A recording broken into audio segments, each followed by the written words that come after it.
www. World wide web. क्या होता है ये वर्ल्ड वाइड वेब? ये एक इंफॉर्मेशन सिस्टम है जहां से आप पूरी दुनिया की कुछ भी इंफॉर्मेशन हो वो आप एक्सेस कर सकते हो। अब मान लीजिए आप जनरली आप गूगल एक्सेस करते हो ना, गूगल पे जाके जो भी आप टाइप करो तो आपको इन्फॉर्मेशन मिलती है, वो इसी से मिलती है, वर्ल्ड वाइड वेब से ही मिलती है। अब बात ये है कि जो इन्फॉर्मेशन मिलती है तो ऑब्वियसली वो लोग हमारी कुछ चीज़ें लेंगे ना इनडायरेक्टली। अब जब भी आप गूगल पे कुछ सर्च करते हो, कुछ भी टाइप करते हो, कुछ वेबसाइट पे जाते हो, कुछ एक्सेस करते हो, तो वहाँ पे वो पूछता है कि एक्सेप्ट कुकीज़ करके नीचे आता है, तो आप लोग हाँ ओके कर देते हो, यस करते हो। ये कुकीज़ का मतलब क्या होता है? कुकीज़ का मतलब होता है कि आपकी जो प्राइवेसी होती है, आपका आईपी एड्रेस, आपके लोकेशन, आपकी एक्टिविटी, सब चीज़ उसमें होती है जो वो लोग एक्सेस कर लेते हैं।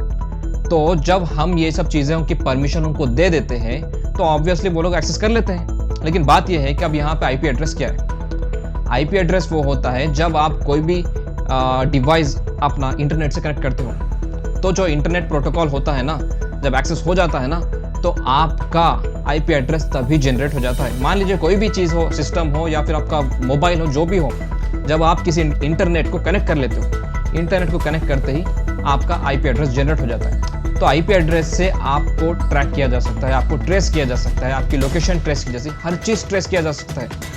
अब दूसरी चीज़ ये है कि यहाँ तक तो सब ठीक है, नॉर्मल है, लेकिन यहाँ 3 इंपॉर्टेंट चीज़ें हैं जो आपको जानना बहुत ज़रूरी है। Surface web, surface web, deep web, dark web. क्या होता है ये? इन 3 चीज़ों में फ़र्क क्या होता है?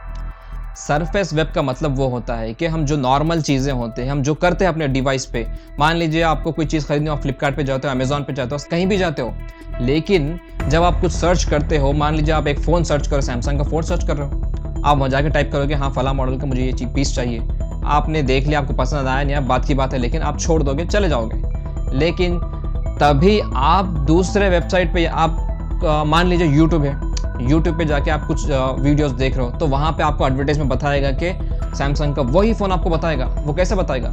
क्योंकि वहाँ पे आपका फ्लिपकार्ट पे, अमेज़ॉन पे उसने आपकी कुकीज़, जो भी आपकी प्राइवेसी थी, सारे उसने एक्सेस कर ली। फ्लिपकार्ट वालों ने एक्सेस कर लिया, वो डाटा उन्होंने शेयर किया यूट्यूब से। यूट्यूब वाले ना उनके वेबसाइट पे जो आता है ना, एड्स चलाते हैं वहाँ पे कि आपका अरे आप सोचते होंगे कि अरे यार मैंने तो फ़ोन वहाँ पे देखा था, वही फ़ोन यहाँ पे दिखा रहा है। तो वही होती है आपकी प्राइवेसी। वहाँ एक्सेस करने के बाद आपको यहाँ पे बताया जाता है कि आप यहाँ पे भी चूज़ कर सकते हो फ़ोन, आपको मजबूर किया जाता है कि फ़ोन खरीदने के लिए। तो एक मार्केटिंग स्ट्रैटेजी है, जो भी है, चलो यहाँ तक सब ठीक है। लेकिन बात ये है, सरफेस वेब जो हम करते हैं वो तो ये गूगल है, विकीपीडिया है, फ्लिपकार्ट है, अमेज़ॉन है, यहाँ तक ये नॉर्मल चीज़ें हैं जो हम देखते हैं, हम जो भी एक्सेस करते हैं। तो यहाँ पे प्राइवेसी जो भी होती है वो जितने भी वेबसाइट पे हम जाते हैं वो लोग एक्सेस कर लेते हैं अपनी चीज़। और आपको हैरान करने वाली बात ये है कि जो सरफेस वेब होता है, जो 3 लेयर होते हैं ना, surface web, deep web, dark web, इन 3 चीज़ों में जो सबसे पहला लेयर होता है सरफेस वेब, उसमें जो हम सब चीज़ें करते हैं ना, वो सिर्फ 4% करते हैं। 4% इंफॉर्मेशन सरफेस वेब पर होती है, 4% इंफॉर्मेशन सिर्फ सरफेस वेब पर।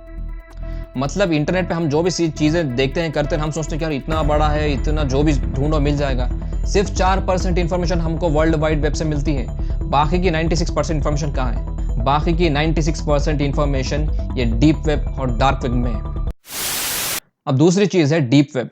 डीप वेब वो होता है जो गवर्नमेंट ऑफिशियल्स हमारे जो होते हैं ना, वो लोग जो इंफॉर्मेशन के लिए जो प्राइवेसी होती है ना, मतलब जो कॉन्फिडेंशियल डाटा होता है, एक कंपनी है, एक आईफोन की कंपनी है, तो उनके बीच में उनके कॉम्पिटिटर्स जो भी होते हैं उनसे बचने के लिए वो लोग डीप वेब का इस्तेमाल करते हैं। मतलब कुछ भी चीज़ ट्रांसफ़र करने के लिए, कुछ चीज़ ढूंढने के लिए, करने के लिए ना, तो गवर्नमेंट ऑफिशियल्स, जो भी प्राइवेट बड़े ऑफिशियल्स होते हैं, वो लोग एक इन्वेस्टिगेशन के लिए या फिर एक रिसर्च के लिए, साइंटिस्ट भी है, कुछ रिसर्च करते हैं, जो भी चीज़ें हैं, इन सब के लिए ना डीप वेब का इस्तेमाल किया जाता है। डीप वेब से ना कॉन्फिडेंशियल मेंटेन होता है, मतलब इन्फॉर्मेशन की प्राइवेसी मेंटेन की जाती है एक हद तक। ये डीप वेब हो गया। तीसरी चीज़ है डार्क वेब। अब यहाँ पर आपको इन्फॉर्मेशन एक्सेस करने के लिए आपको स्पेसिफिक अथॉरिटी होनी चाहिए या फिर स्पेसिफिक जो भी सॉफ्टवेयर्स होते हैं उसका एक्सेस होना चाहिए। अब यहाँ पर कुछ सॉफ्टवेयर्स होते हैं जिससे आप उस पर इंफॉर्मेशन एक्सेस कर सकते हो। जैसे कि बहुत फेमस सॉफ्टवेयर है जिसका नाम है टॉर। टॉर का मतलब है द ऑनियन रूटिंग। और एक सॉफ्टवेयर है जिसका नाम है इनविजिबल इंटरनेट प्रोजेक्ट। ये 2 सॉफ्टवेयर है जिससे आप डार्क वेब पे इंफॉर्मेशन एक्सेस कर सकते हो, जो कि 96% इंफॉर्मेशन अवेलेबल है। तो इतनी सारी इंफॉर्मेशन के लिए इतनी प्राइवेसी क्यों, इतना सीक्रेट क्यों? तो इसका मतलब ये है कि डार्क वेब में जब आप कुछ इंफॉर्मेशन एक्सेस करते हो तो जो बंदा, जो इंसान, जो होस्ट आपको इंफॉर्मेशन प्रोवाइड करता है उसका पता नहीं होगा आपको, और जो इंसान इंफॉर्मेशन एक्सेस करता है उसका भी उसको पता नहीं होता है। मतलब जो इंफॉर्मेशन दे रहा है और जो इंफॉर्मेशन ले रहा है, दोनों को भी पता नहीं है कि कौन इंफॉर्मेशन ले रहा है, कौन इंफॉर्मेशन दे रहा है। तो ये प्राइवेसी यहाँ पर मेंटेन की जाती है।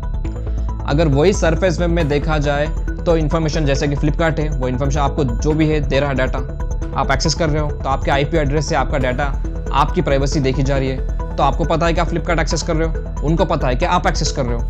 और वही डीप वेब में वो तो गवर्नमेंट ऑफिशियल्स को वो तो छोड़ दो, लेकिन डार्क वेब की जब बात आती है ना, इन्फॉर्मेशन कौन दे रहा है पता नहीं और इन्फॉर्मेशन कौन ले रहा है पता नहीं। तो इसी चीज़ का फ़ायदा उठाते हैं बहुत लोग। तो इस डार्क वेब का इस्तेमाल करके बहुत लोग क्रिमिनल एक्टिविटीज़ करते हैं, ड्रग्स डीलिंग करते हैं, ड्रग पैडलर्स इसमें बहुत एक्टिव रहते हैं, या फिर क्रिमिनल एक्टिविटीज़, या फिर पेड मर्डर, बहुत सारी चीज़ें होती है, इलीगल एक्टिविटीज़ होती हैं यहाँ पे।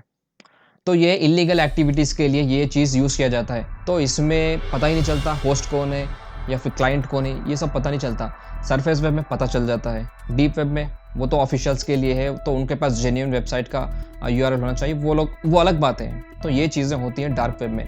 अब बहुत लोग बोलते हैं कि डार्क वेब बहुत ख़तरनाक होता है। ऑब्वियसली ख़तरनाक होता है क्योंकि इसको हैकर्स चलाते हैं। तो आप सोचो कि 96% इंफॉर्मेशन वहाँ अवेलेबल है, और जो हम एक्सेस करते हैं सरफेस वेब पे तो सिर्फ 4%, मतलब 4% में इतनी इन्फॉर्मेशन है, तो 96% में कितनी इन्फॉर्मेशन होगी?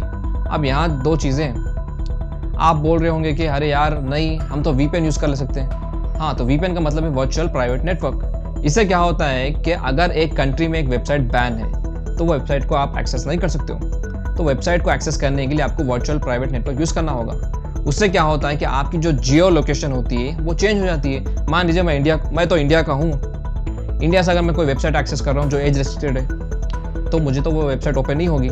तो वर्चुअल प्राइवेट नेटवर्क क्या करता है कि आपकी लोकेशन चेंज कर देता है। आपका आईपी एड्रेस सेम रहता है, लेकिन आपकी लोकेशन चेंज कर देता है। आपकी लोकेशन अमेरिका डाल देता है, वहाँ से आप वो वेबसाइट को एक्सेस कर सकते हो, तो आपको मिल जाएगी वेबसाइट। तो जब आप डार्क वेब की बात आती है तो वहाँ पर इतने VPNs होते हैं कि अगर कोई ट्रेस भी कर लिया आपका VPN कि हाँ ये वर्चुअल प्राइवेट नेटवर्क से इसने एक्सेस किया, तो जब कोई आपको ट्रेस करके उस VPN पे जाएगा ना, तो फिर वहाँ से आपको दूसरा VPN। तो ऐसे ही इतने सीरीज में VPNs होते हैं कि आपको पकड़ना मुश्किल हो जाएगा, इम्पॉसिबल है, नेक्स्ट टू इम्पॉसिबल। तो बहुत स्ट्रॉन्ग एनक्रिप्टेड लेयर होता है जिससे आपकी सेफ्टी रखी जाती है, आपकी प्राइवेसी मेंटेन की जाती है। अगर आपको वीडियोस अच्छी लगे तो please like, share, comment and subscribe. अगर आप लाइक करोगे, शेयर करोगे तो थोड़ी बहुत पॉजिटिविटी मिलेगी, जिससे मैं और वीडियोस बनाऊंगा। तब तक के लिए शब ब खैर।